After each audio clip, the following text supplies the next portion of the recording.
Hi everyone, today we're doing Dominican spaghetti Rocio style. All you're going to need are 10 simple ingredients: spaghettis, olives, chicken flavored bouillon, tomato paste, milk, onion, garlic, mayo, Sazon Goya, and butter. We're going to start by cooking the spaghettis. So you're going to take some water, add some salt to taste, and then add your spaghettis when the water is boiling. You want to cook it for about 10 to 15 minutes, but of course this is going to depend on how you like your spaghettis cooked.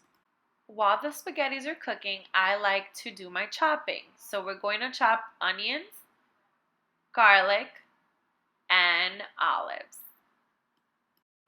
For the prepping, you can always use a food processor.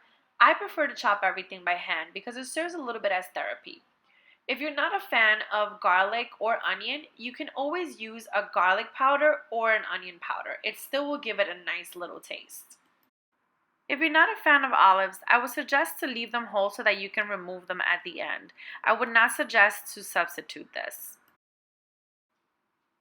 We're now ready to make our spaghetti sauce. We're going to start by melting some butter and cooking our garlic, onions, and olives. You can cook them all together so that they can cook nice and evenly.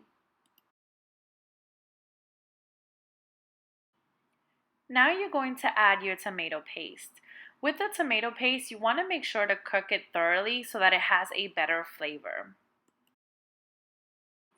Now that your tomato paste has been cooking for a little bit, you're going to add your Sazon Goya and your chicken bouillon. You're then going to add your mayonnaise. Make sure to stir it enough so that there are no chunks of mayo. You're now going to add your milk and make sure to stir it enough so that it mixes well. At this point, you taste it and see what needs to be added to make it better. In this case, I noticed it needed a little bit of olive juice, so I added that as well. If the sauce is too thick, you can always add milk to thin it. You're now going to add your spaghettis. You're going to stir the spaghettis with the sauce and then take a lid and cover it for about 5 minutes. This is going to let the sauce get absorbed by the spaghettis. And now for the best part, we get to serve the spaghettis and enjoy.